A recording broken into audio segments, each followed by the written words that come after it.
We are live.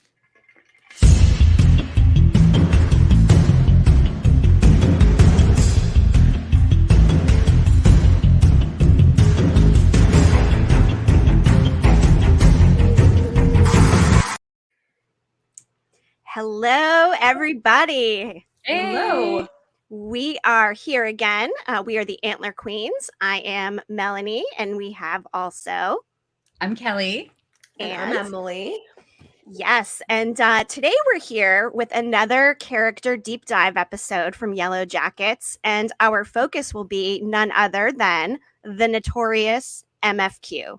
Oh, Misty yeah, the shirt. fucking Quigley. Yep. But before we dive in, we thought we should just share a little bit of timely news from Camp Yellowjackets.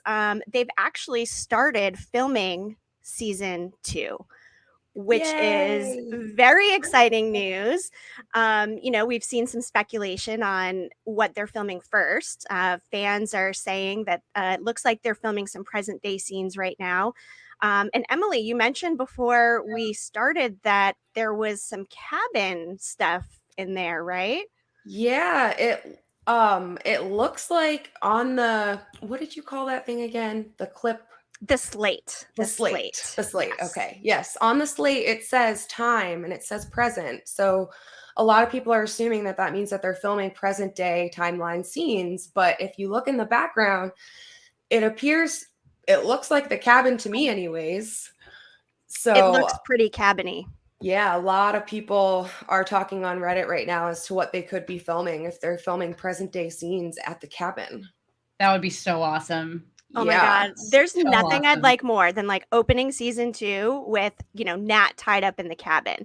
Although, based on Juliette Lewis's Instagram, she may not be on location filming yet. So, yeah, but the way production schedules work, they don't always shoot things in order. So you never know how it will all, pan out when the episodes are all done. But by the way, we're so excited.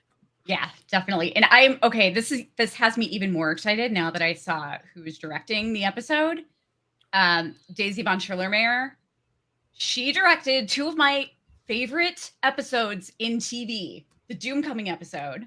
The Doom Coming episode. My favorite episode from season 1. Hands down. Episode 9. And I'm sorry. The other one is not. I always get it mixed up with this with the other episode. She directed the Walking Dead episode titled "Look at the Flowers," which was a great episode. I've seen that one. Oh my God, that was like. Well, that was. I think the one you're probably thinking of is The Grove. That was in season 4 where she shot Lizzie. Oh, okay, you know what? That's what I was thinking when Lizzie was shot. Yeah. I was wrong. Yeah. Look at the Flowers. Says that, right? She says, "Look at the flowers." Yeah. Yeah, and that's actually the name of a season 10 episode that was pretty much all Carol, and it was like there were callbacks to that episode, and the big villain that season, she was acting as her conscience, and she was basically considering letting a walker kill her, and she was and the villain that season was telling her to look at the flowers. But it was a great episode. So, I mean, Daisy von Schillermeyer she's directed a lot of stuff. She's directed some really good stuff. Excellent. I cannot wait. Have they had primarily women directing the show? I thought that I heard that, which is so awesome. Yeah, I mean, there are a couple of guys who have worked with either written or directed episodes, but it's mostly women. It's very women-centric. Which we love. I mean, the strong female-led cast, us as women being the Antler Queens, and, all of the women involvement is something very refreshing, I think, for Hollywood. And, speaking of Hollywood, the Emmys are coming up in a couple of weeks. And we just want to say thank you to Showtime for sending all of us these really cool shirts and a yearbook, the For Your Consideration yearbook that they put together for the Emmys. So, thanks to Showtime. I know they sent these out to a bunch of fans. I think it's really cool that, they're reaching out and engaging the fans. And I cannot wait to wear my Cooking with Misty shirt. I'm so excited. Yeah, me too. Yes. All right. Well, with that, why don't we dive in head first with Misty? Emily, why don't you get the conversation going for us? Okay, so I sort of came up with a theory, and I think a lot of other people kind of think the same, and I titled it All Roads Lead to Misty. It's involving the possibility that Misty could be involved with the cult. So we all know that a lot happens that makes Misty look super suspicious and points to her still being involved with the cult. And she does a lot to directly put herself in the middle of what's going on. Like, on purpose. We know that. And some of the reasons why I think that it's possible that she could be involved with the cult would be that Misty was the direct link between Natalie and finding Travis. If Misty had never met with Natalie, then like who's to say Natalie would have ever found him on her own? Absolutely. We don't know. And Misty also messes with Natalie's car right before Natalie decides to take this trip. And I kind of think that she did that to gain control of the situation. Maybe she didn't want Natalie to leave when she was planning on leaving or something like that. Just trying to control what she can at all times, basically.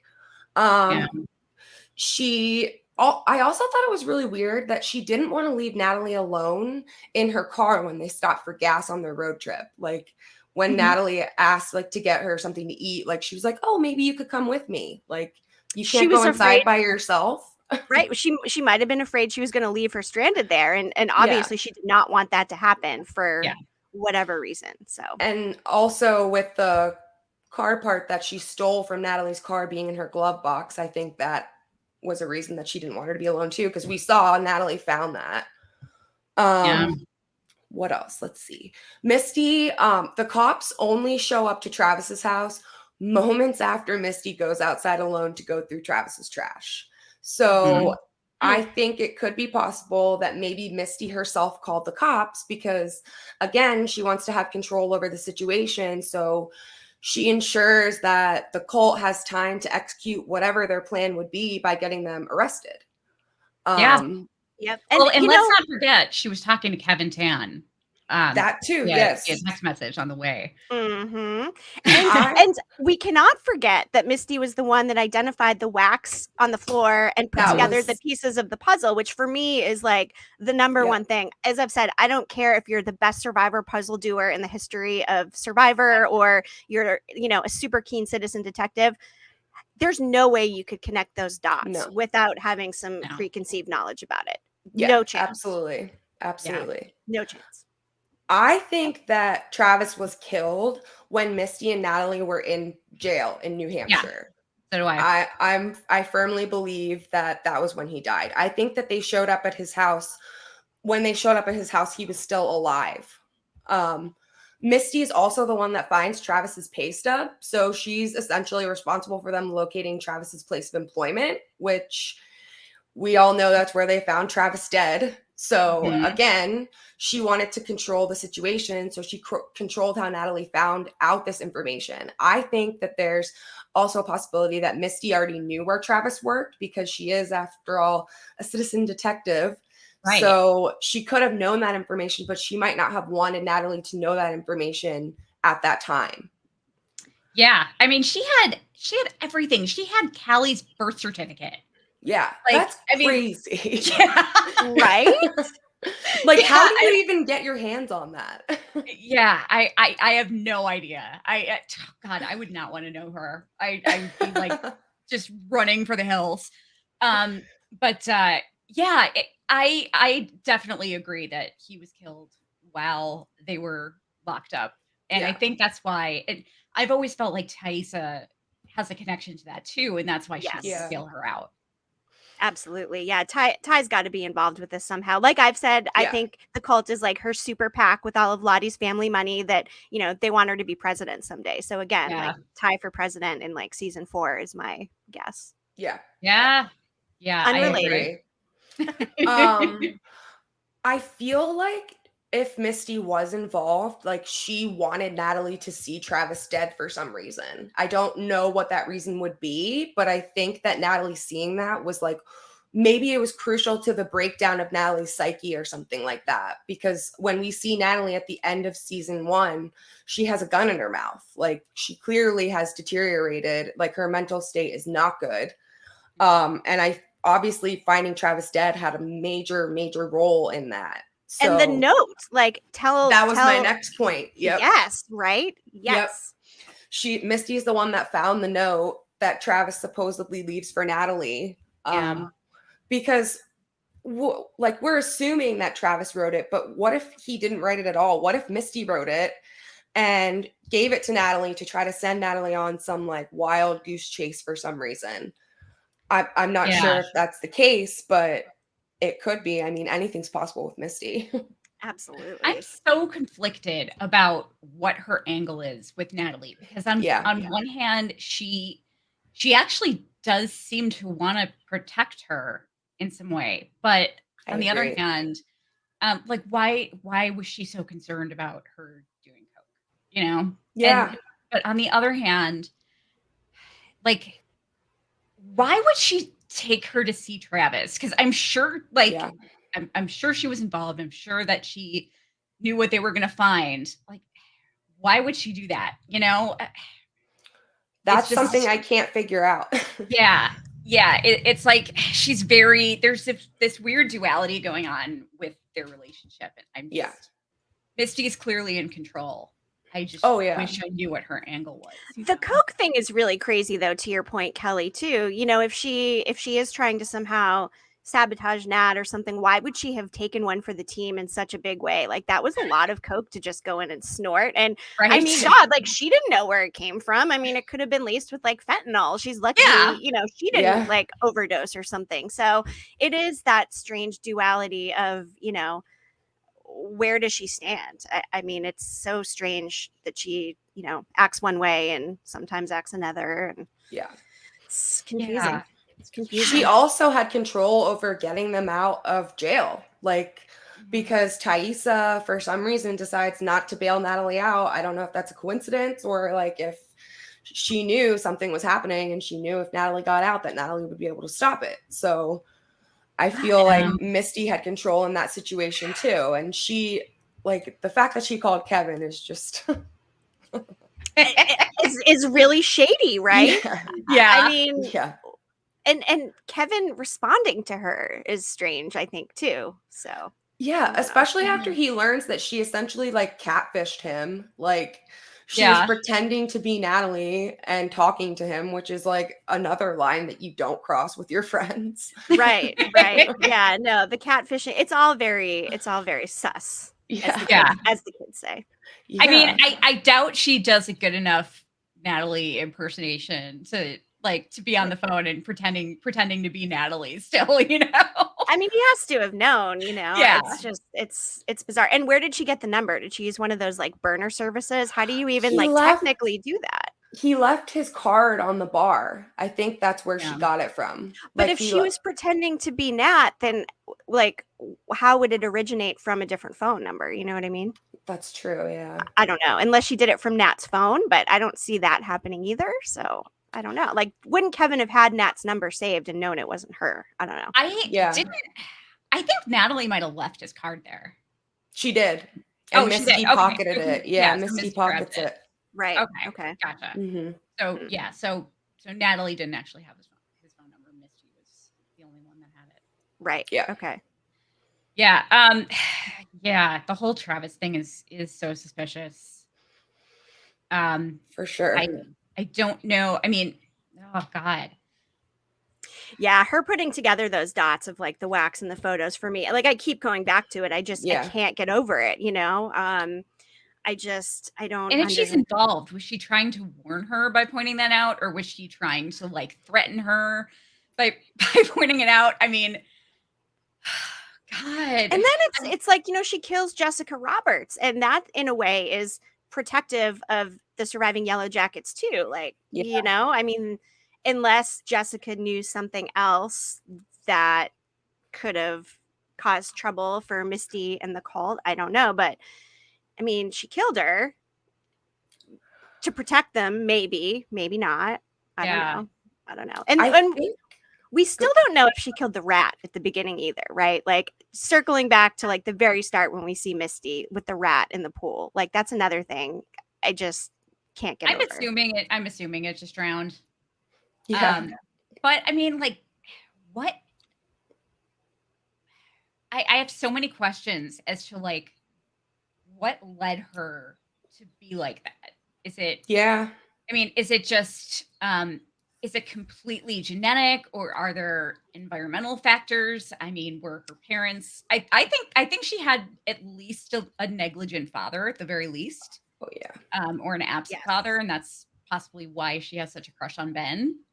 That's true. Daddy issues. That would kind of make sense. And I would love to meet Mr. and Mrs. Quigley and get more background into Misty. I mean, we've not met them. We've not met Shauna's parents. You know, we have some context into some of the other characters in their home life, but not Misty's. And really quick, like if we were just, you know, casting Mr. and Mrs. Quigley, I would go for a Jessica Biel, Matthew McConaughey. Like I picture Jessica Biel with the curly hair and candy and just oh my God, like she would be the perfect Mrs. Quigley. But I'm hoping that we get more background into Misty's upbringing. Cause I mean, to your point, Kelly, is it genetic? Is it environmental? Is it a combination of both? Clearly something happened to make Misty the way she is. So many people want to know about her home life and her background and her parents. Like it's talked about so much on Reddit. How cool would it be if she has a sibling out there who like she is kind of estranged from for solid reasons that and her siblings like. Oh my God, maybe it's Elijah Wood. Like maybe Elijah Wood is secretly her sibling. Oh my God. And, you know, because, you know, Walter, right? Elijah Wood's upcoming character. They say he's a citizen detective. He'll challenge Misty. And I just thought to myself, like, oh, like maybe it's like a relationship. It's a 1-season arc. You know, maybe she kills him at the end of the season for whatever reason, whatever he discovers. But, you know, I never even thought it could be an estranged family member. That would be like next level layers, you know? Oh my God. Yeah, no kidding. I read like an interview that Christina Ricci gave about like what she thinks about Misty, and I think if I'm remembering correctly, she said she imagines Misty's parents to be in like the medical field or be doctors, because that would kind of explain why they're a little absent and like they didn't have time for her. So she was neglected and she wasn't given that love and affection like other children are given when they're growing up. Right. Gotcha. See, I was thinking the extreme version of that, and her mother had Munchausen by proxy and killed her. Oh wow! Hey, that would explain a lot. That would explain a lot. Yeah. Yes. Oh my God. She learned everything from her mother. And you know, Christina Ricci has said in a couple different articles now too that she doesn't see Misty as like a comic relief character, which is interesting to me because I laugh out loud at so many of the things that Misty says. Like she is really funny. But you know, Christina kind of says that you know, as an actor, I tend to over empathize with my characters. And the hardest thing for me was to feel that the character was being laughed at all the time.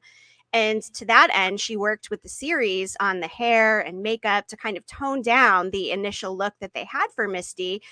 So it wasn't too cartoonish. Though between the glasses, frizzy hair, and kittens on her sweater, she's still pretty geekish. Which, I mean, she has a very distinctive look. And it's interesting to think they were trying to make it even more extreme. I think they landed at a really good spot for Misty and the way she looks and her whole character. I think so too. I did read an interesting comment. I think it might have been from, maybe it was in the same article, but she was talking about how they had her ordering some other type of drink at the restaurant, and Christina Ricci was like, no, she drinks chocolate martinis. Yep. And I love that they get some creative control with that, you know, much like Juliette Lewis has chimed in on, you know, like wearing her face mask in her motel room scene and that sort of thing. So it's nice they give the actors some, you know, creative, range to be able to, you know, have a voice in their character. I think that's awesome. Yeah, for I sure.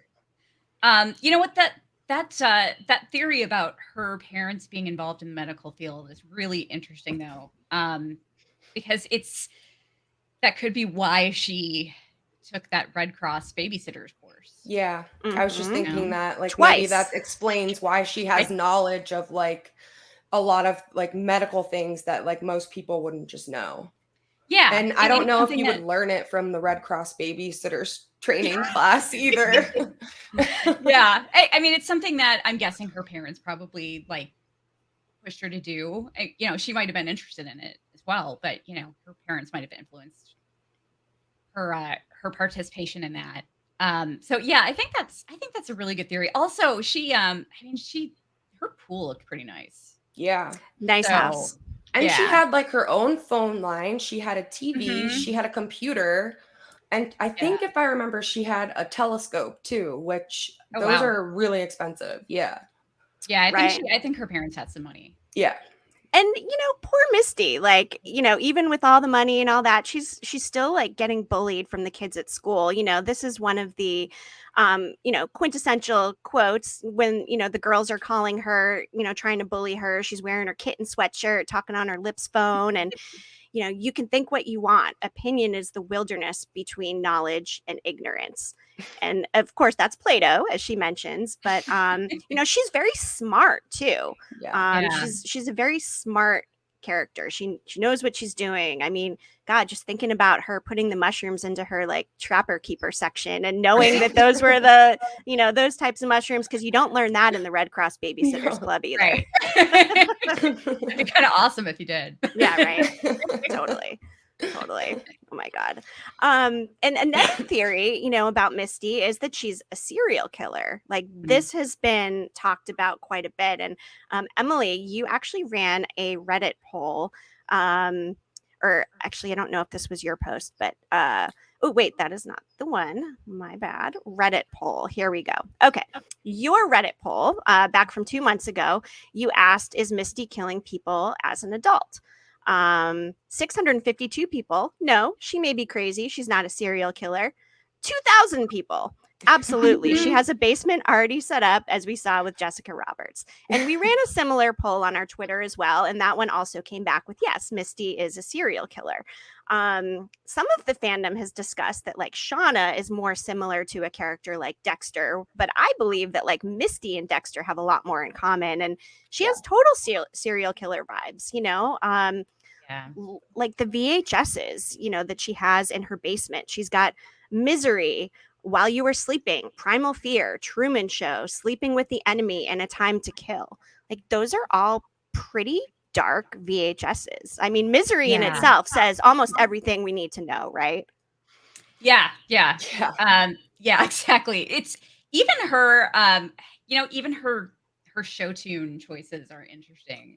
The Phantom of the Opera. Yeah. And and somebody made a great comment about the song from Cats. Mr. Mistopheles. Mr. Mistopheles, Yeah, some Redditor made a great comment about how Misty is basically Mr. Mistopheles. Good comparison. Yeah. It's there's a lot. I think they're throwing a lot of Easter eggs at us that we haven't figured out yet. I still want to know what her deja vu moment was exactly. Same. Yes. Same. You know what? And Melanie, I'm sorry. I was supposed to be on picture duty for this episode and I flubbed it. Oh my God. Hey, it's totally fine. I just decided, you know what? I'll show that picture because I think it worked right there. But you know, feel free to take over. Totally fine. But yeah, the Misery VHS is really interesting because like she's got a bed down there, first of all. She has a wheelchair down there. She's got food, lots of food. She's got lots of food. Yeah. She's got that jumpsuit. The jumpsuit. Mm-hmm. Yeah, that's kind of weird. She carries a shovel in her trunk. I mean, and I mean, come on, she's got Misery. She could have Misery upstairs, and you know, by the TV that she watches upstairs. But no, she's got Misery downstairs by the bed, where she probably keeps kidnappees. Right. Some people think that the wheelchair was in her basement because when they got rescued, they think that she like kidnapped Ben and like he lived in her basement. Oh my If God. If he survives. Big if, I think, if he survives. But wow, that is an interesting one. Oh my God.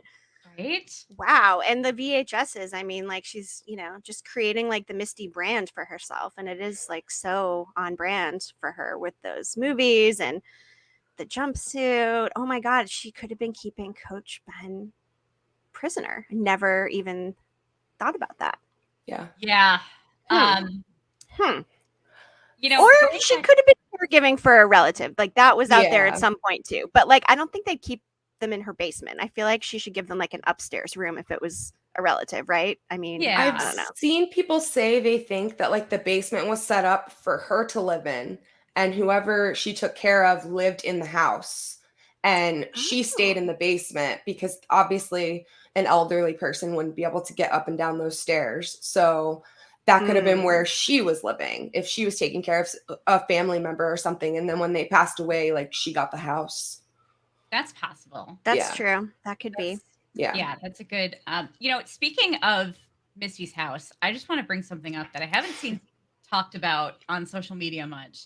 When I was going back to watch F Sharp, I paused it and noticed something. If you're listening to this versus watching it on YouTube, I'm very sorry because it's you're missing out.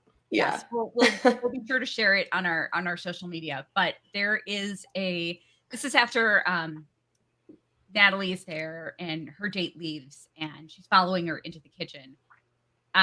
There are several custom portraits of Caligula with like various old school uniforms, like looks like maybe an old school military uniform, and like the custom pet portraits that you can get on Etsy.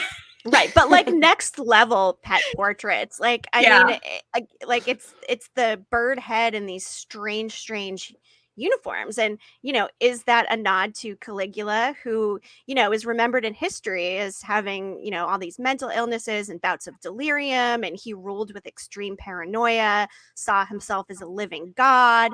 I mean, that's got to be tied into maybe with how Misty maybe sees herself, or part of her character. I don't know, but I'm sure. But the paintings are like, who did she commission for those? Like, how much money did she spend on them? I mean, next level pet portraits. It's unbelievable. Yeah, no kidding. I also noticed that she has a picture of the soccer team on her wall right by her front door. Yeah.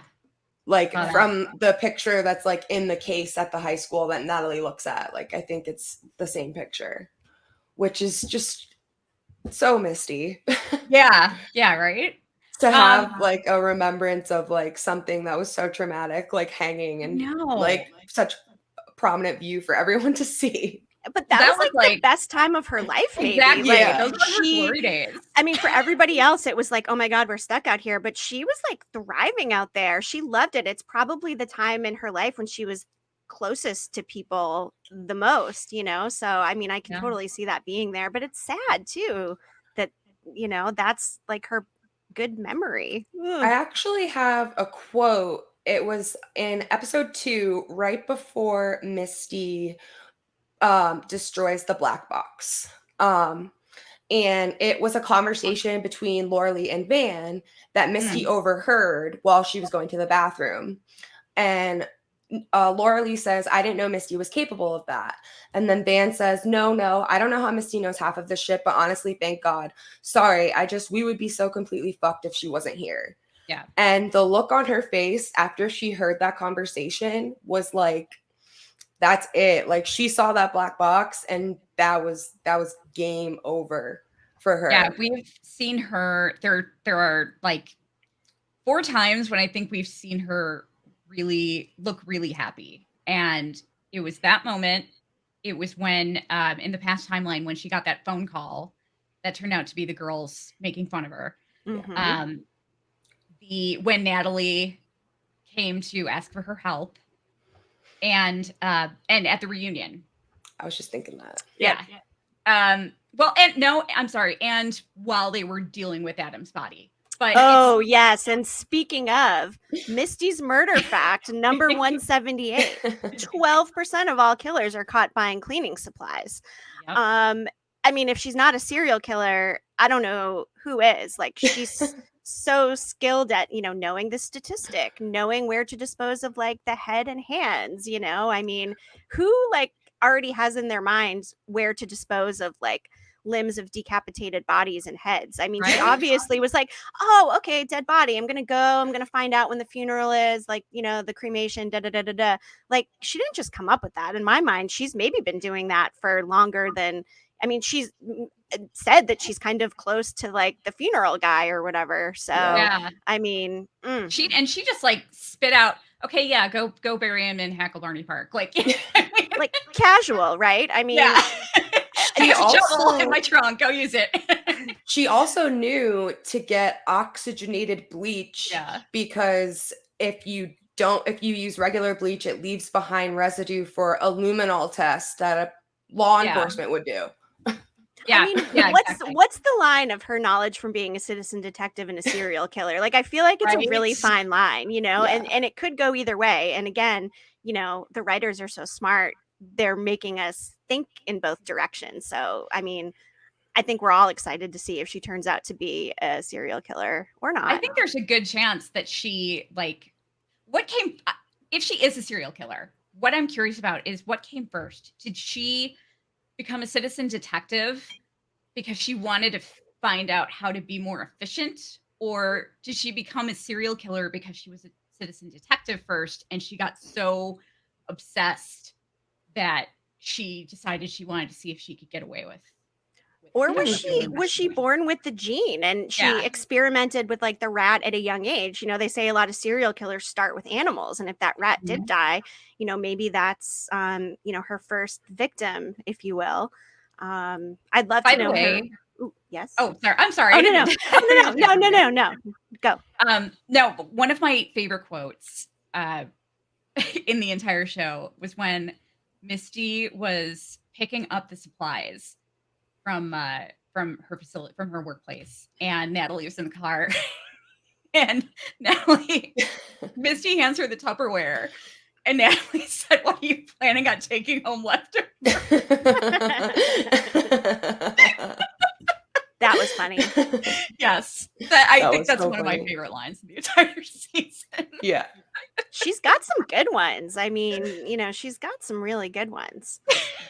Do either of you think that she's going to be the reasoning behind how Coach Ben dies? I think so. And I actually have a whole theory about, we saw how Misty got kind of jealous when Coach Ben was talking to Taissa and seemed to really be, having a good conversation, and he was smiling, and that like prompted her to join them because like she was probably figuring that he was, kind of impressed with Taisha's leadership skills or whatever. And that's the moment when she decided to go with them. And we also saw Natalie and Ben form a bond. And I think we might, in season 2, we might see that expand a bit. We might see them continue to get closer. We know that Natalie came back to New Jersey with a vengeance against Misty. So I have a feeling, and then Travis dies. Yeah.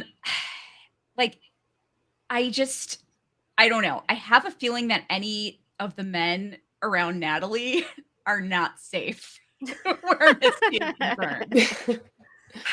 And Juliette Lewis made a comment about how she thinks that Misty might be a little bit in love with Natalie. Yeah, can see that. Yeah, so I think there's some kind of link there, and I think that Misty is going to get jealous of Ben and Natalie's relationship. Even though it's obviously going to be strictly platonic, I think she's going to get a little bit jealous, and I think she's going to end up killing him. Yes, and we know that obviously she's obsessed with him. When she's separating with him, when she is going with the girls to try to get out of the wilderness, she says, "I'll come back for you, I promise." And like the look on her face is just one of like, just I don't even know. It's like she's sad, she's kind of happy. I don't know. Just she loves him. She's hugging him and I'll come back for you. And he's just like, please don't. Please do not come back. please. I feel like she's gonna, I mean, we saw her interact with him after he told her that he was gay, but I think that learning that information is gonna like really, like we're gonna see that really upsets her too. Yeah. And she did not handle that well. Like, no. I mean, the next day she said that she had intended the mushrooms to just be for Ben because he tricked her into falling in love with her. Or I mean, he tricked her into falling in love with him. That's what I meant to say. Yeah. So she's, I think she, even though it's not a valid way to feel, I think she's pretty upset about that. Yeah. Yeah. She's not, absolutely. She's not taking it well. No. That was one of my favorite moments of the whole season when he like screams and he's like, "Furry forest friends, do you hear that?" I love that. His forest coming out moment. Oh my God. That was so good. I love that. Yeah, that was pretty awesome. And one other thing on the serial killer thing, I've seen some speculation that, that first date that Misty's having, the guy that she brings home when Nat's waiting for her, some people say she's like luring these dates to her house to try to kill them. We don't know because obviously Nat kind of like distracted, that whole plan. But, speaking of Misty's love life, we would be remiss if we did not mention her turn-ons, which we've mentioned before, but always worth a recap. Bubble baths, pretty normal. Mm-hmm. Walks in the rain. Okay, that's romantic. I can see that. Muscular calves. I like muscular calves. Okay, I can see that. Escalators. So sexy. Escalators. Is that a metaphor for like getting up? Sescalator. I don't know. Oh, I don't know. Interesting. I don't know. Knuckles. Yeah, that's just gonna leave that one right there. Knuckles. Knuckles. I love a good set of knuckles. I mean, oh my God. And then the last one is the real kicker. Steamed clams, obviously. So what I want to know is, like, do Walter and Misty meet in a bar having like, steamed clams? Like, are any of these turn-ons going to tie into Elijah Wood's character? I'm dying to know. Is he a love interest? Is he just a citizen detective? Does he have muscular calves? I guess I need to go and like start researching Elijah Wood's like body and look at his calves. I don't know. Maybe his knuckles are exceptional. Yeah. So we should investigate some Elijah things to see, if any of these turn-ons could potentially be tied to Citizen Detective Walter, who we all cannot wait to see in season 2. Right? Yeah. I think those turn-ons are definitely going to come up in the storyline at some point. Like, I don't think it's specific. I know. Very specific. Yeah. And I do think that they were put in there for us to be like, yeah, she's really weird. But I also think that they chose specific things because I wonder if Christina Ricci had any input on the turn-ons. I can totally see her adding in like the steamed clams. I mean, like, or I can just picture the writer's room, like coming up with the most like absurd things. I mean, I don't know, writer, whoever came up with steamed clams, cheers to you. I just think it's amazing. Right? I love steamed clams too, by the way, but they're not not a turn on for me. Not a turn on, but no, they are turn on. Yes. But I would love to see what her dating profile looks like. We should make one. We should just make our own profile. Let's do that. Like, let's make her Tinder headline, like her profile, and post it on social media. Oh my God, that's such a great idea. She'll chop half your leg off. I mean, we already know that she was kind of like doing a weird catfishy thing with Kevin, pretending to be Natalie. But I mean, okay, they made her look, a little frumpy looking for the show and everything, and like out of style with like her frizzy hair and the glasses and like the dorky clothing. But I mean, especially on the date with Stan, she looked hot. I thought she looked pretty. Yeah. And he just did not want to be there with her. Yeah. And it's got to be her vibe, right? It just has to be like her energy. Because you're right, she looked very attractive. She was way out of his league. Oh yeah. Yes.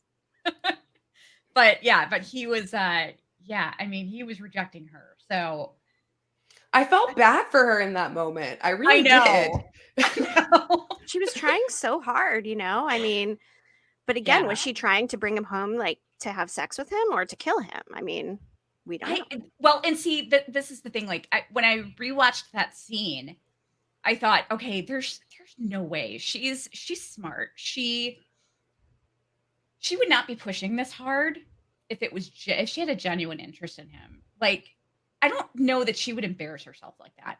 You know what I mean? I mean, she was acting very desperate. Very desperate. Yeah. I mean, if it were me and a guy were acting like that, I'd be like, okay, see ya, bye. Bye. It didn't work out.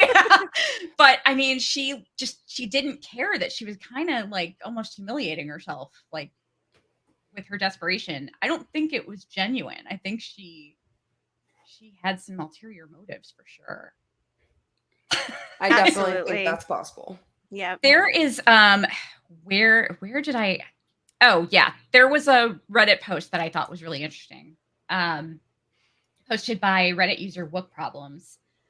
I noticed a parallel in Becky saying, Becky was the girl that called her on the phone.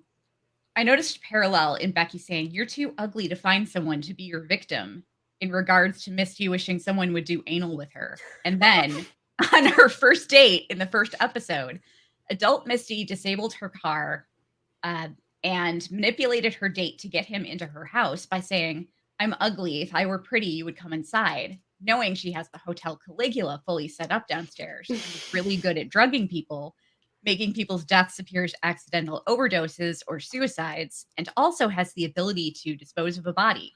She is a serial killer. She is also the one who found the note that said Nat was right, so it's possible that note could be a plant/red herring by Misty. Yeah. That's enough. Like, I keep forgetting about the fact that she disabled her own car. Yeah. I mean, it's a trend, right? I mean, and who's to know how many other cars that she's disabled? We don't know, Right? And how does she know how? Like, how does she even know how to do that? She knows everything. She really does. Yeah.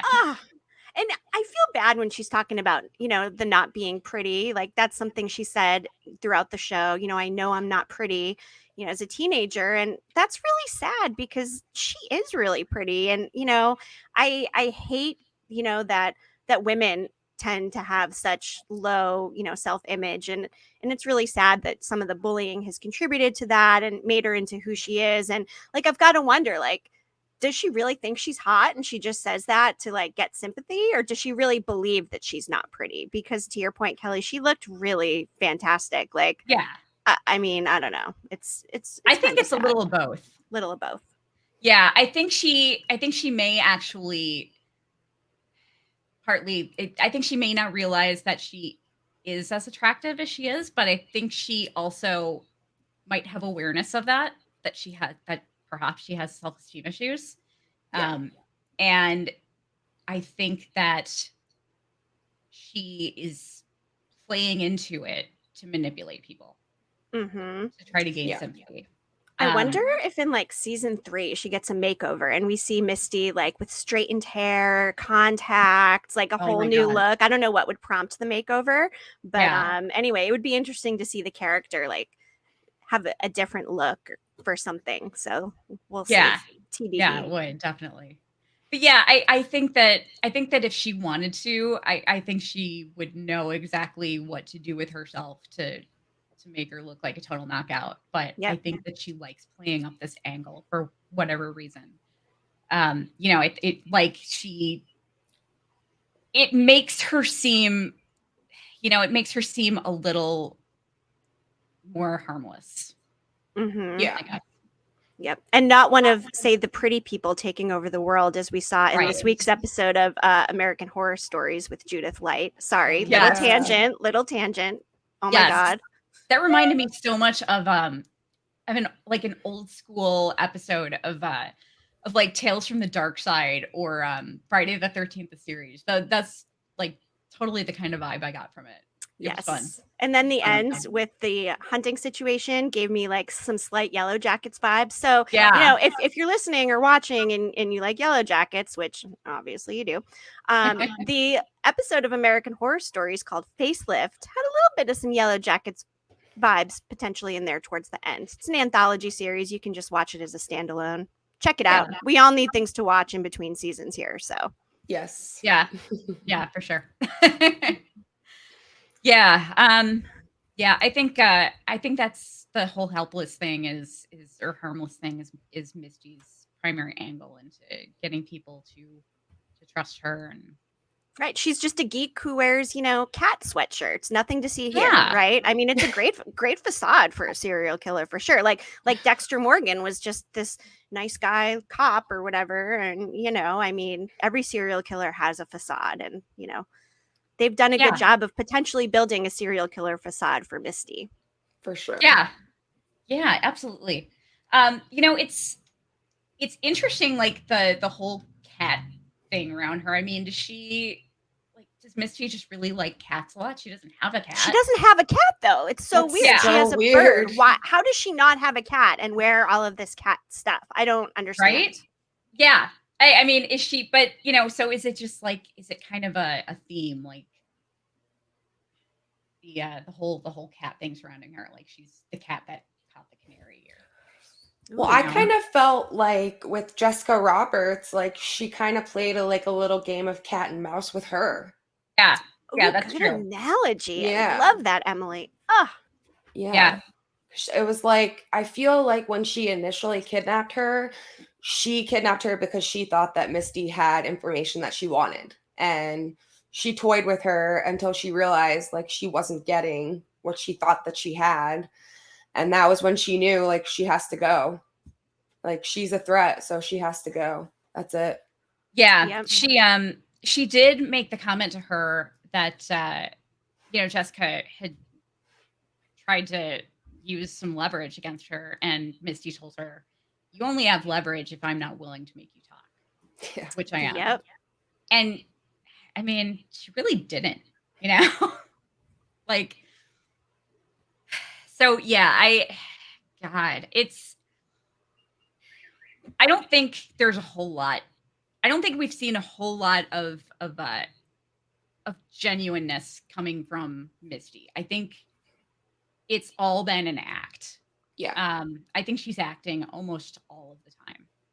She does say, I know when you look at me, you don't see someone you should be afraid of, but you're wrong. And so, I mean, she's putting it out there that, you know, you should probably watch out for her. So that might be like a moment of honesty, I feel like. Yeah, amongst all of the other things that are this facade and this act and, you know, herself branding her in a certain way. We should all be afraid of the Notorious MFQ. I'm terrified of her. I know. I love her, but I'm terrified of her. Yep. Love her. Love her teen. Love her adult. I love everything about Misty fucking Quigley. Yeah. So let me ask you, now, Emily, I know that you think that you do think that Misty's involved with the cult, right? I think there's a possibility that she could be involved. I think if she is, though, I think that she's playing both sides. Like, I think that she's involved with them, but she's also helping the other Yellowjackets, and like neither side knows that she's helping the other. Yeah, I would agree with that. Melanie, is that kind of your take on it too? I definitely think there's some playing of both sides, but I do think that there is some kind of connection with her and the cult. And same thing with Ty. I believe like her and Ty are, you know, somehow both connected in there. 100%. So then where do we think that her stalking of Natalie comes into play? I feel like Natalie has to do something when they're out in the wilderness that like we haven't seen yet, that like makes Misty like have this like undying allegiance to her for some reason. Yeah. Like, because they've all said like we wouldn't be here if it wasn't for Natalie. So it's very clear, like we know she does something. We don't know what it is, but maybe that could be what she's referring to. I don't know, like, because we haven't seen Natalie like go out of her way to be kind to Misty, but we also haven't seen her go out of her way to be mean either. Right. I just, they've done such a good job at like making us double guess everything. I mean, there is the one woman at the end, that one of Misty's kidnappers who looked like Misty's coworker. Yeah. Yep. They've also, this cult has also been referred to by the showrunners as a wellness group. Yep. Nat was in rehab. There's all these links that just kind of, that kind of seem like they go together, but we can't really figure out how to put the puzzle together yet. And some of these things may not be a puzzle. You know, it's interesting because the writers have done a great job with red herrings, like with Adam and that sort of thing. But there may be some things that they didn't intend to be Easter eggs or red herrings. They didn't anticipate that, you know, this fandom would be so awesome and incredible and, you know, devoted to solving these mysteries. So, like, for me, it's hard to tell for that reason. But I also think for season 2, the reason why they're taking so long is, you know, because they want to get it right. They want to have that attention to detail for the continuity, you know, making sure they're dotting all the I's, crossing all the T's. There's no, you know, duplicative license plates and, you know, little things like that the fandom were looking into. Because again, I mean, they probably didn't realize, I mean, they knew it was a good show, but did not know how big the fandom was going to be so quickly. So I do think, you know, it is hard to tell what's intentional, what's not. And I think they're going to be much more strategic with all of the mystery box format stuff, you know, starting in season 2. Yeah. You know, going back to Mistys House for a second, like, we know that Misty does not have the greatest style in the world. She doesn't, you know, she dresses really frumpy and she dresses like she's 20 or 30 years older than she is. But I mean, that house is bad. There's I don't know what you call them, the fireplace enclosures, like the things that go in front of the fireplace. A screen. Yeah, is it just a screen? I don't know. Like a fireplace screen? I don't have a fireplace. I'm not sure, but yeah, me either. Well, sounds right. The one in Misty's house is like bright pink, and it looks like an 80-year-old woman lives there. Yeah. I mean, was it her grandmother's house? Like, was this you know, I mean, is it a family house that she inherited? You know, I mean, it's possible because it definitely does not look modern or whatever. And that's just her style, you know, grandma. Also, when Natalie shows up there and she asks her if she wants a drink, the drink choices that she gives to her are something that an old lady would ask for. Like, she's like, I have sherry in the cupboard. I don't know anybody that drinks sherry. Right? Yeah.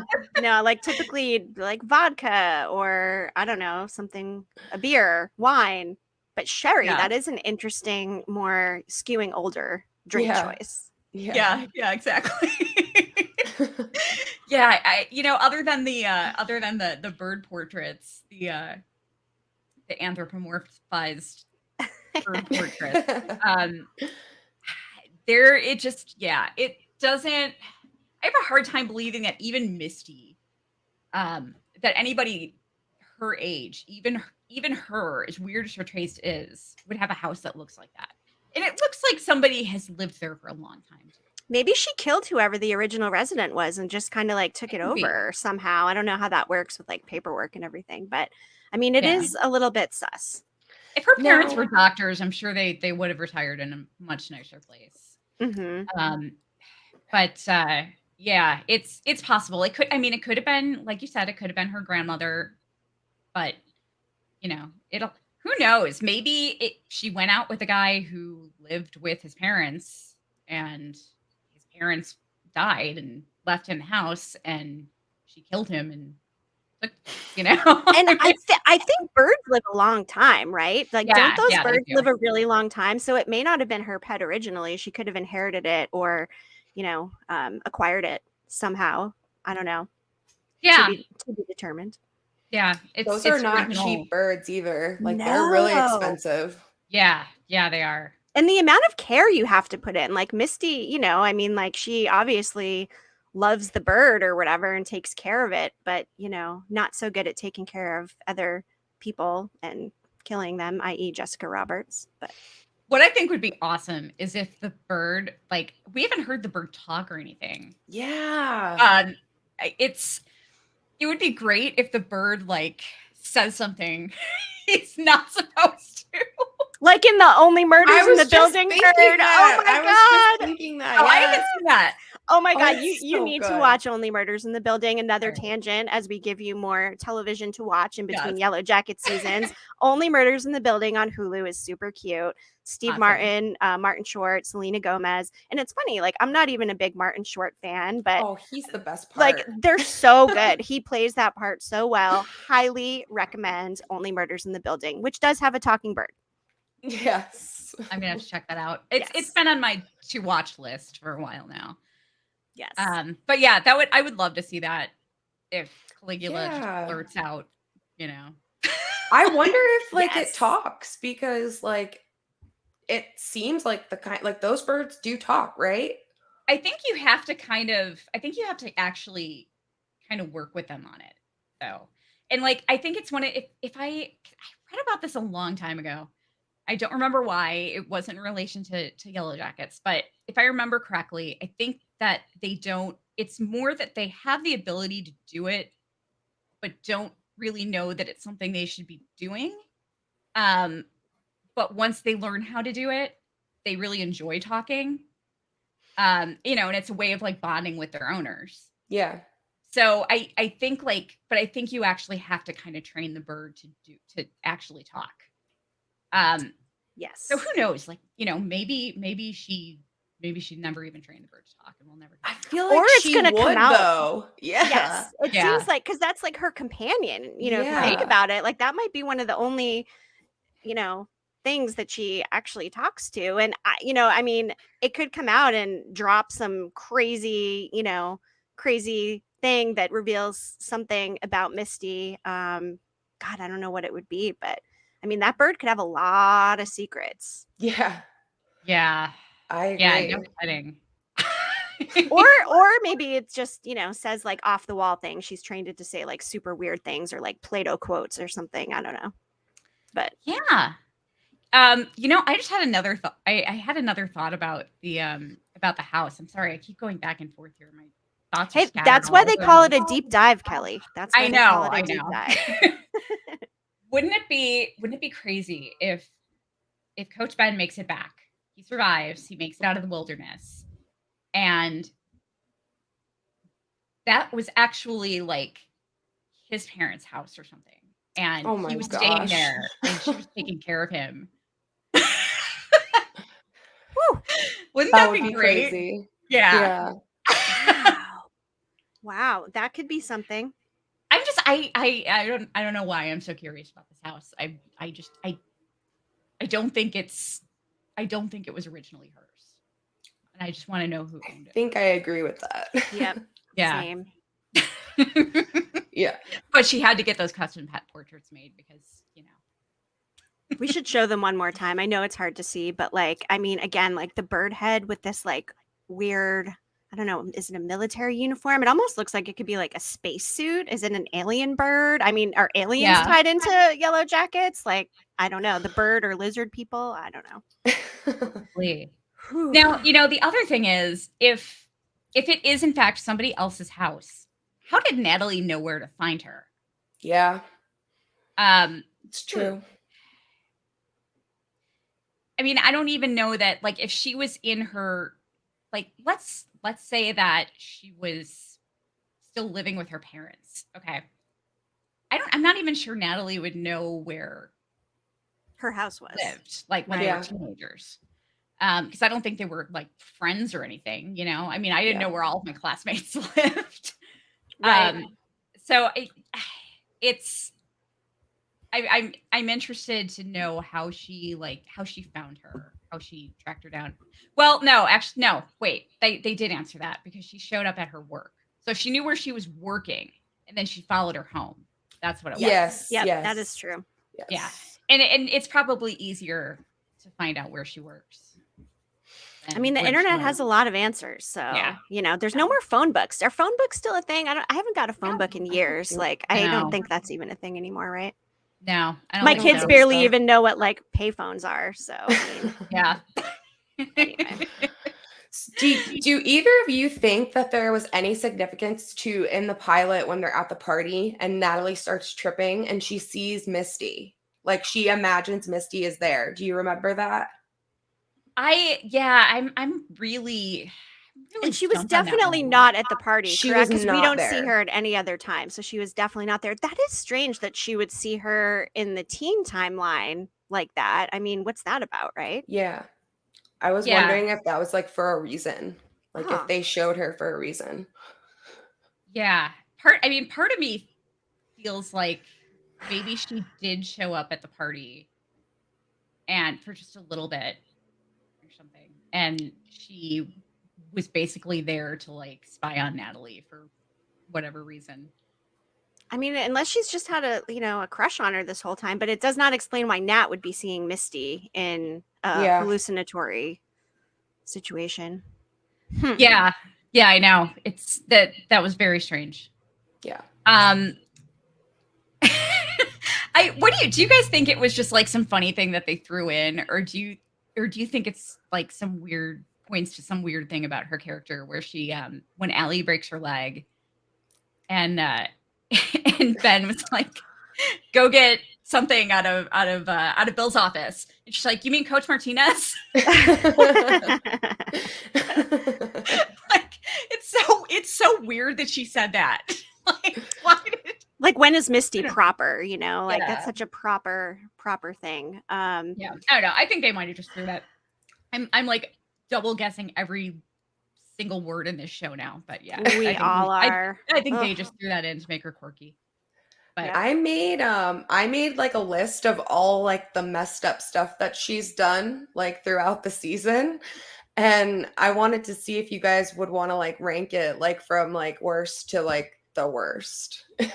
Okay, let's rank. Yeah. Let's rank. Okay, so we have destroying the black box is number 1 on my list, not number 1 like for the worst. Poisoning Coach Scott after he rejected her. Messing with Natalie's car, messaging Kevin Tan pretending to be Natalie, following Natalie when she goes out with Kevin, putting a hidden camera in Natalie's motel room. Oh my God. And real quick, most likely to steal your sex tape, Misty Quigley. That was our yearbook feature in that episode. Yeah, she's watching Natalie and Kevin get it on. Oh my God. Like putting a hidden camera and then watching the footage. That too. Yeah. Abducting and killing Jessica Roberts. That's number 1 for me.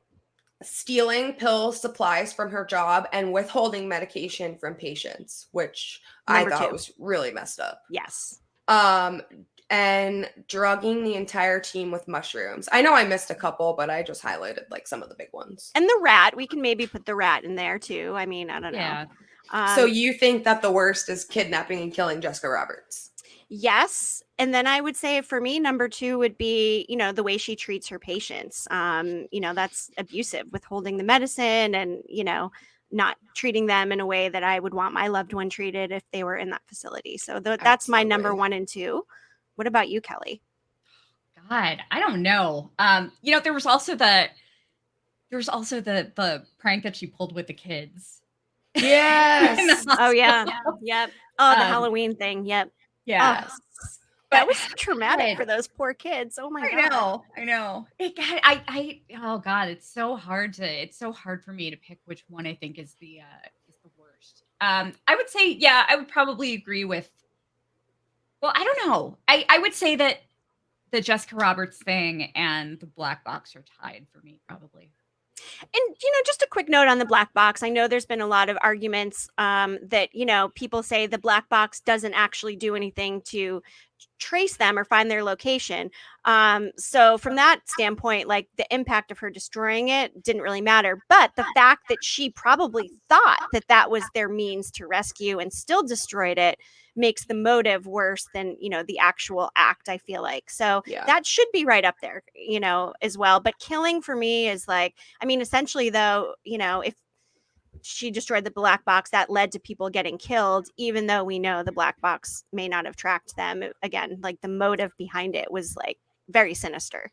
I have a friend that actually used to work for the Federal Aviation Administration, and I had a conversation with him about what would actually happen in that scenario. And he said that, number one, like she wouldn't have been able to destroy it that easily in real life. So we have to give the show some leeway as to what's possible and what's not suspension possible. Of disbelief, right? Yeah, absolutely. And he said that typically those activate when they go underwater. Like that's when the signal starts to transmit and the location starts to be shared. But like you said, like it's all in the intention. Like it doesn't even really matter if the black box would have helped them get found, because she intended to destroy it. So she wanted help to not be able to find them. Like that was her goal. She wanted to be stuck there. Yeah. And that's just like beyond messed up. Yeah. It's, I mean, she basically was, you know, kidnapping them in her mind. Oh, you know, one more thing not on the list is when Coach Ben had the erection and she walked in the room and went to touch it. Like, so like, that's kind of like sexual predatory. I mean, like how inappropriate is that? Like, I feel like that should go on the list too. That just popped up in my head. No pun intended. One of my cards for our cards. We're currently making a Cards Against Yellowjackets deck. And one of my answer cards was Misty snorting coke off Coach Ben's boner. Oh my god. Oh my god, that is so good. Oh my god. You know, another like one other kind of it's not as messed up as the other things, but by far. But one thing I'm kind of curious about, why do you guys think that she called out Jackie? That really bothered me. Yeah. A lot. Because Jackie was the only one that was nice to her. Like, Jackie helped her with her makeup. Like, she told her, like, you deserve to be with somebody that wants to be with you. Like, she was giving her all of these, like, positive reinforcements. And then she just goes back and slaps her in the face. And it's like, Jackie didn't say it. Like, yeah. That made me so mad. Yeah, I wonder what her motivation was there. I mean, was it just because she thought, like, it would make her feel more accepted by the others? Going with the crowd. Yeah. Everybody was on the hate Jackie train, so she jumped right aboard. Yeah, she really did. It could be. Yeah, I also think, and I think I mentioned this to both of you before, but I think it's very possible that we may find out in the present timeline that Misty actually might feel some guilt over Jackie's death. Because it's like her calling her out is kind of what led to the whole like fight antagonistic situation that caused her to go outside. And I think that could have other potential ramifications later on down the line that perhaps Misty was affected by. And I don't know why. I just have this feeling that Misty isn't really happy about how that happened. And we're going to find that out in season 2. I mean, if I were Misty and like that transpired, like I would feel partially responsible. Yeah. Absolutely. Yeah. Absolutely. Because that was like the domino that just like set everything else to happen. Yeah. I mean, the whole situation was weird because, I mean, everything that happened and like everybody is getting on Jackie for sleeping with Travis. Like, really? That's what you're so outraged by out of all the other shit that went on. Yeah. Yeah. It's the whole thing was just weird. And I mean, they were just acting like none of that shit with Travis happened. Yeah, they like essentially had an orgy. Yeah. I mean, Like, yeah, they basically tried to gang rape Travis and then tried to kill him. Yeah. And Jackie's the bad one. Yeah. Like, what the hell? And even Natalie, like, who you would have thought would have been the most affected by what Jackie did, was like, I don't care. Like, I don't care about that right now. Like, yeah, she was the like, moral compass once again, I mean, every single time. God. Even Travis was acting like, nothing big happened. The only Nat was the most concerned about it out of everybody, even Travis, which is crazy. I know, like when Natalie came up to him to see if he was okay, he only referenced hooking up with Jackie. Like, he was in shock probably too. Like, he had sex the first time. Like, all of a sudden he's getting like almost gang raped with like a knife to his throat. I mean, it's a lot of traumatic things happening. So he was probably in shock for, a good period after that. And Javi's missing too. So, that's a whole nother concern that he has. So, I don't know. Poor Travis. I know. Yeah, he gets a lot of hate. He gets a lot of hate on Well, Reddit. I mean, he was kind of an asshole. But I mean, nothing worse than the average teenage boy. I mean, yeah, he was, but like, it was tough he could have grown out of, though. It was tough he could have grown out of, I think. Absolutely. I mean, he was stranded with all these girls. Like, I mean, it's kind of a crazy situation. So he was dealing with it the best he could, Yeah. And he was bullied too, like with the whole flex thing. That's really, something him and Misty have in common. They were both kind of bullied. Yeah, that's true. But man, he really got the shit end of the stick for sure in the show. I mean, just all the shit that happened to him. Jeez. Yeah. Terrible. Oh my God. But again, like the one thing that really just keeps hitting me is, with Travis's death and putting those pictures together. Like no normal person could have put those pictures together. And to your point, Emily, all roads kind of do lead to Misty. If you think about all these little breadcrumbs that have been scattered and what she's been involved with, and there's a lot going on with Misty. Yeah. There was like one other thing that she did during the season that I thought was really weird. In episode 4 at the very end, she calls Shauna to tell Shauna that Travis died. Yes. And for some reason that conversation like really stuck out in my head, and it's nothing important. Like Shauna's just like, I really don't have time for this, Misty. Can you fucking get it out? And she says Travis is dead, and that's where the conversation ends. But why does Misty seek out Shauna in this moment? Like, why is it so important that she needs to call her and tell her this news? Like, I felt like that was so weird. And she had that smug look on her face after she got off the boat with her. Yep. She looked happy. Like, was she just trying to inflict pain? But it's like Shauna didn't have the same relationship with Travis as like Nat did. So it is an odd phone call between the two of them, given their dynamic. That is it makes me think that it might be possible that like Shauna and Travis like end up forming some kind of like a friendship out there that like we haven't seen yet. That's because she does seem like, I mean, obviously, like if you learn that somebody that you went to school with died, like that's upsetting news, but they haven't been in contact for how many years? Like she probably didn't even know where Travis was. Right. And I mean, he changed his name and everything. Like, I mean. Yeah. She seemed really sad when she was looking at like the autopsy pictures. Yeah.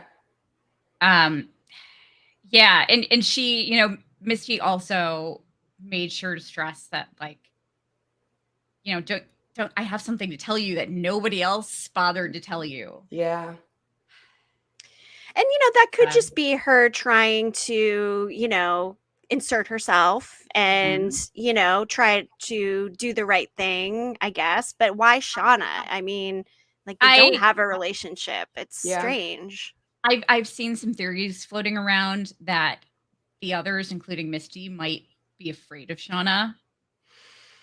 You can see that. Yeah. And that's why that's why nobody had told her right away about Travis's death.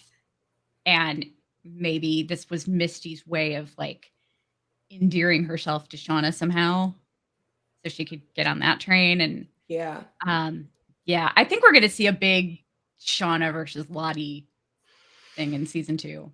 Yes. Yes, I I'm think dying so to too. know how, like, does Shauna meet adult Lottie and Van? Is it only going to be Nat? How far into the season?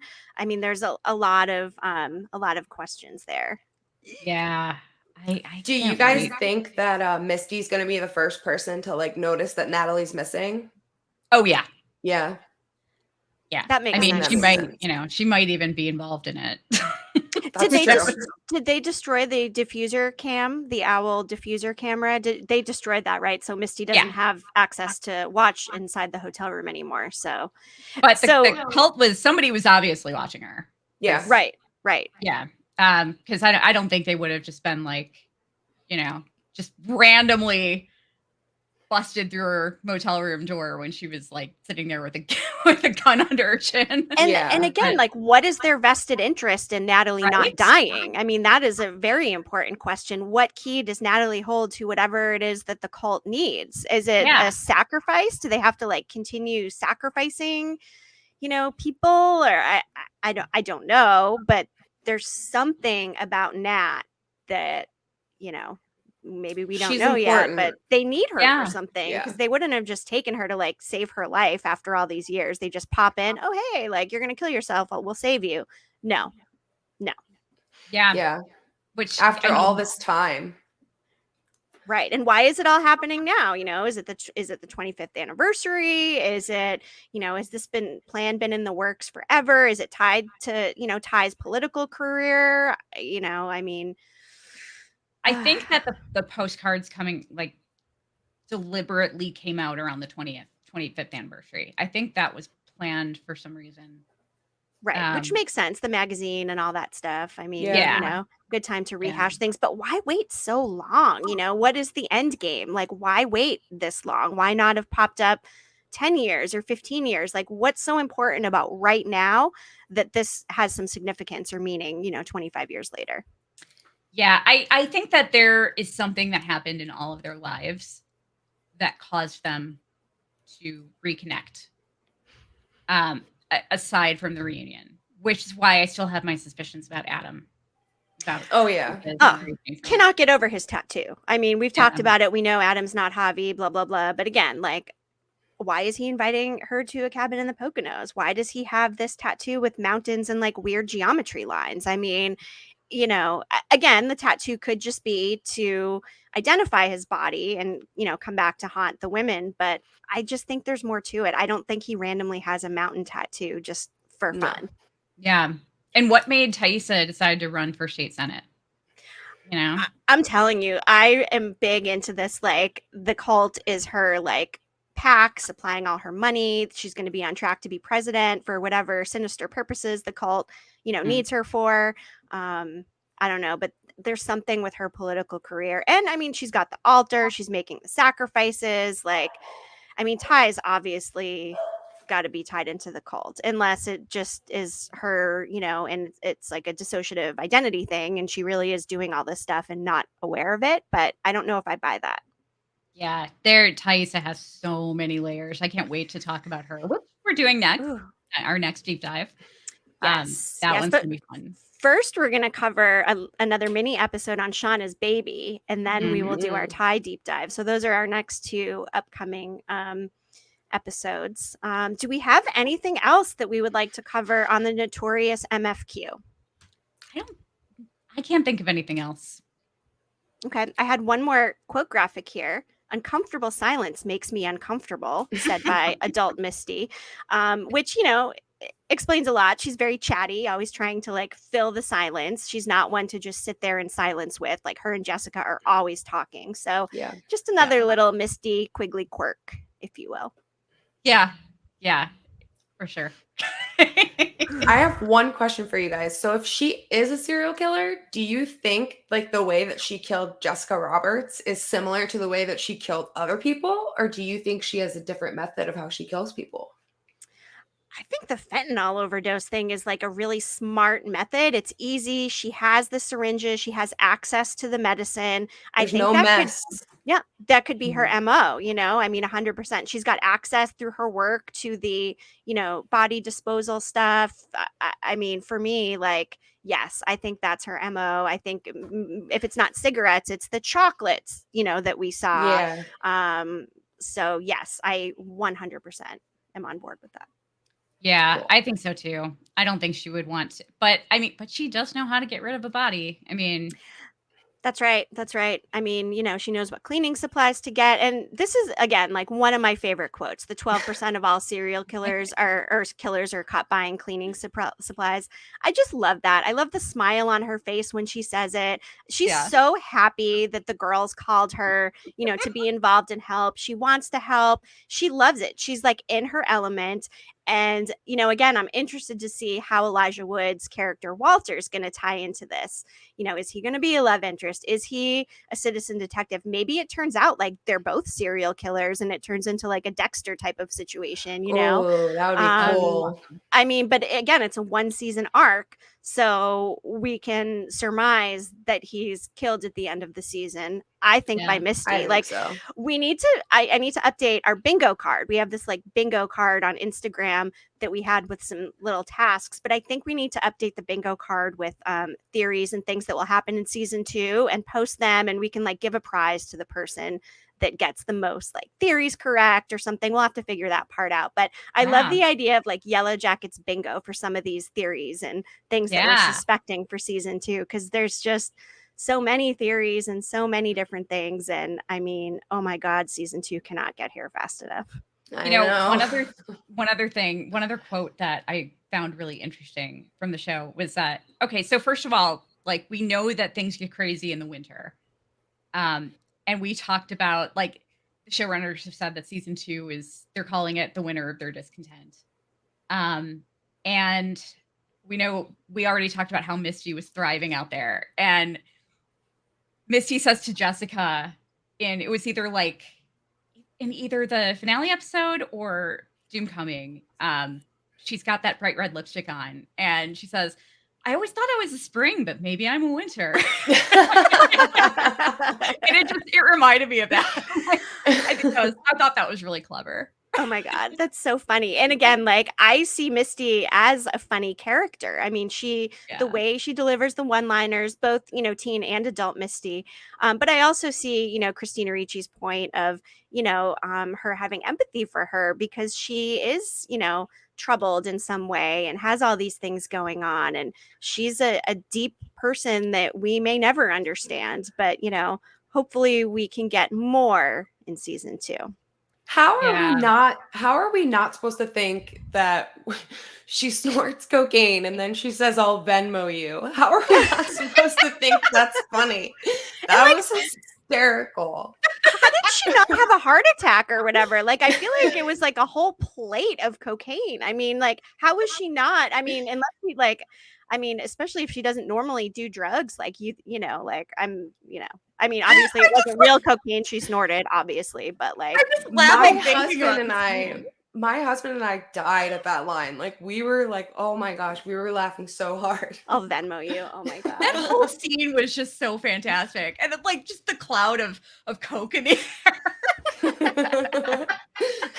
I mean, taking one for the team, you know, it's so interesting the things that she chooses to like be the good guy about and the things that, you know, she's a little more devious about. She really is like a Dr. Jekyll, Mr. Hyde type in a way. I mean, you know, we see two very different sides of the Notorious MFQ. And by the way, I'm referring to her as the Notorious MFQ from now on. That's like my new thing. Notorious MFQ. So yeah, I don't know. She's my favorite character. I love her. I mean, I love them all. I love Nat. I love Shauna, but there is just something about Misty Quigley that just is endearing to me. Maybe, I mean, I don't know. I love like true crime and murder and serial killers. So I think that's a part of it. Like, that's just my jam. Like I love crime and murder. So like me and Misty, you know, I mean, naturally she's my choice. And God, Christina is so talented. Like, can we please manifest her the win for Best Supporting Actress in a drama?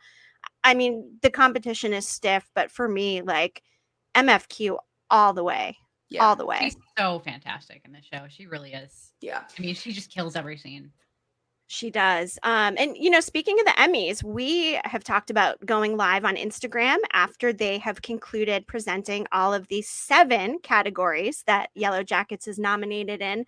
So, be sure to follow us at the Antler Queens so you can, make sure you are connected with us on Instagram. We're the Antler Queens, same on Twitter, same on Facebook.